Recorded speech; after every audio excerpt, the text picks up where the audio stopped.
Welcome to this edition of Weekend Review. We have got a panel of experts here from all over the country. Let's start off with Jay Hughes across from me. Next to him, Brianna Neely, and next to her, Mackenzie Campbell. And of course, your friend and mine, Ganem Hanna. And we have an extra friend today. Why don't you introduce yourself? What is your name and where are you from? Yeah, I'm Don Driver. I'm a pastor, retired pastor. Live in Boise, Idaho. Been there now for the last 12 years. We're going to be talking to Don about a variety of things, but first, let's start off with the verse of the day. Ganem has that. Ganem, what verse did you choose for us today? Marlon, 1 John 2:15 says, "Do not love the world or the things in the world. If anyone loves the world, the love of the Father is not in him. For all that is in the world, the desires of the flesh, and the desires of the eyes, and pride in possessions, is not from the Father, but is from the world."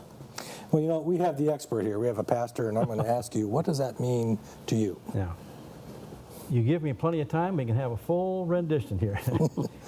Part of that text talks about the love of the Father, and what we often miss out on is understanding what that love is. We talk about love very freely, but the love of the Father is a very unique love. In fact, He is love. He doesn't give out love. He doesn't give out a component of love. He Himself is love. And so as He shares Himself, or whatever it might be, that's love. It's an act of love. He doesn't have to think about it, doesn't have to design anything to do that. That's what He is. When this text says about the love of the Father is not in them, if they love the world and the things in the world, what happens in the world is just the opposite of God's love. The enemy set it up that way from the very beginning. When he was in heaven, Lucifer, he started his own kingdom in heaven in the presence of God. He reversed God's love. So I've asked the question of people, what is the opposite of love? What is that? I've heard it hate, but actually what it is selfishness. It reverses what God gives away for my benefit at His cost.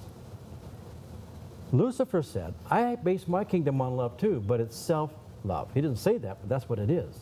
So the love of the world is feeding my selfish nature. That's why it's so dangerous. Not that God says, I'm going to control you and keep you under my thumb so you behave yourself. No, He's saying that love of the world will destroy you. It will hurt you. It will damage you. And I don't want that.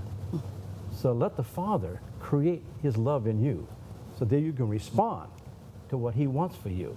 Give you fullness of life and joy. I'm so glad you stopped in and decided to visit us today. Get him. Amazing. And I know we don't have time to get into a lot of that, but there's dangers also in this verse because sometimes even ministries or churches become too much in love with their initiatives or their organization and forget the love of God, where God is really the essence of the ministry or the church, and that's where it should be. Because I've seen battles between organizations over possessions. Where it's supposed to be about God, and it's all God's treasure, and we all in it to serve Him. Yeah. We don't own anything, and that's the danger. God owns it all, but he asks us to join Him in taking care of what He owns. That's an honor of everything else. So you're right on target on this thing, because selfishness means that I control my environment. Pastors do this. I've been guilty. We've all been guilty at one point or another. Of trying to control my environment because I thought I owned it. I thought I owned my congregations and my parish. I don't. God owns that. And He says, Don, you go in there and nurture my people. Right. And help them to grow. And that's when it flourishes the most. Yes. Oh, yeah. Absolutely. So what do you think, Mackenzie? What's your take on all of this? After reading that verse, I was just thinking of how many of us want to sit on the fence of being a little bit in the world. You know, you want to do certain things, but you also want to live a Christ-like life. Maybe some of us are like that, but that verse very clearly states, if you love the world, the love of the Father is not in you. So I think that's something we need to remember. We don't want to be like the world. We want to stand out as being different and being Christ-like, and we want to make people wonder, what's different about that person? I want to be like that person. What do they have in them that I want for myself, you know? Come out and be separate is what you're saying. Awesome. Jay Hughes. You know, it's interesting, Pastor. You took some of my content right off the list I have here sorry today. I did that to you. And we didn't even talk about this, but it's true. I mean, I was going to mention that the Bible talks about in Psalms 24 that the earth is God's and everything in it. And we somehow think that we've gotten what we have because of our intelligence, our abilities. Deuteronomy 8, nope. It's God that gives us the gifts we have and expects us to manage them for Him. Yeah. Oh, yeah. It's an honor. Amen. Here's a tip, and speaking from experience. The minute you recognize it belongs to God, the more successful you become and the less stressed you become about the whole thing, because it's not your problem. God is taking care of it. Well, I'm going to give Brianna the last word on this subject because we can talk about this all day. That's right, we Very could. fascinating. We could do that. Brianna, I'm going to ask you a question. Can we be a man or a woman of the world and still be not worldly? I mean, I guess it depends on what you think that means. I feel like What does that's it mean to something you? we could dissect all day. I mean, I guess you could say a man of this world. Well, technically, I am a woman of this world because I am a product of my environment. I'm a product of how I grew up and everything, but that doesn't mean that I have to be a woman of this world, if that makes sense. You have a choice, is what you're saying. You know, you can choose to be a woman in the world or a woman of the world. Amen. Right. Okay, let's talk to Jay about what he has on his plate. You know, Jay Hughes has been with the LLBN quite some time now. I know that many of you know his voice from your conversations on the phone with him.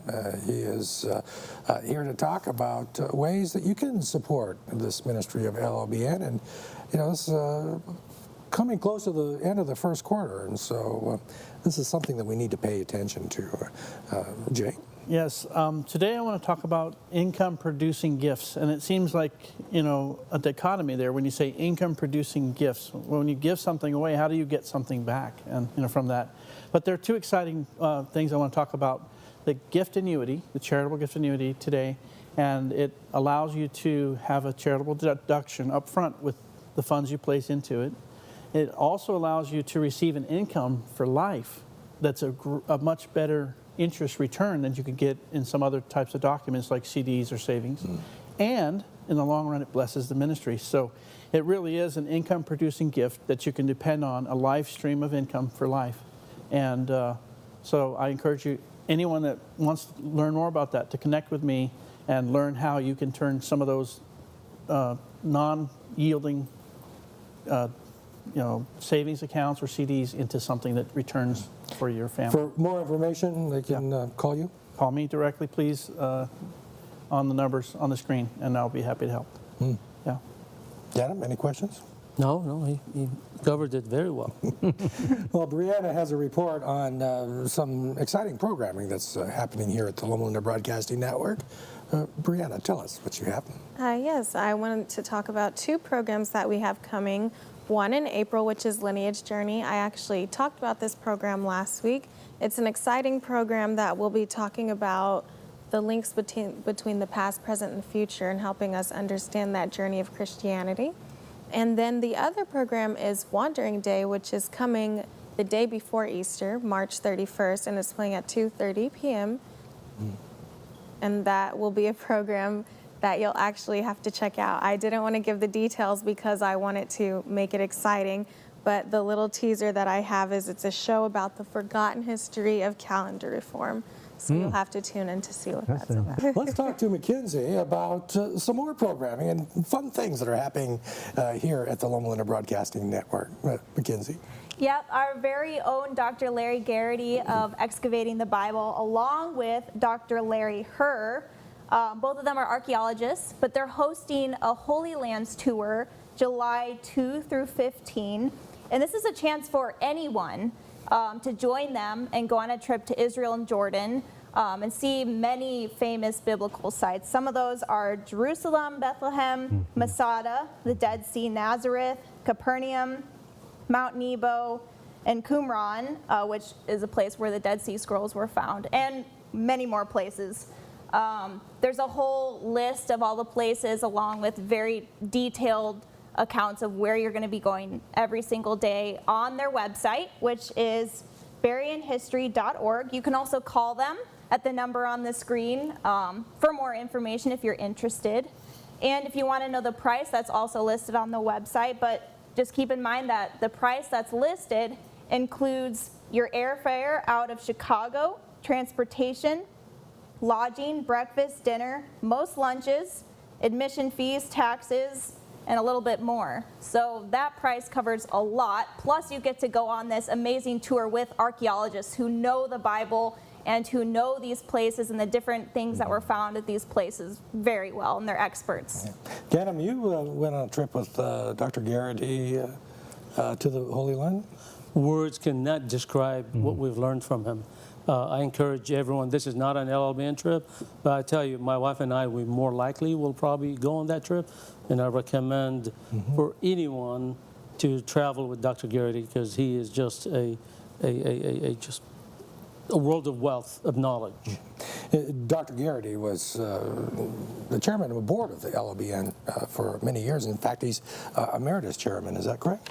That's correct. Yeah, so you know him from Excavating the Bible, and you can watch that anytime you want. Go to the website, check out the VOD, or check out the schedule and catch him live on the air here at the Loma Linda Broadcasting Network. Well, we have a special program that we're doing this weekend. One of the friends of the ministry, friends of Ganem and I, and many of you, has passed away. We're talking about Dell Delker. She has been an incredible servant of Jesus, and so it doesn't give us any pleasure at all, but we are so blessed to bring you her memorial service. We're going to miss her, and we know that you would like to participate in that. So join us here this afternoon, 3 p.m. Pacific time, for the live broadcast. Also, there's going to be a happier event just before that.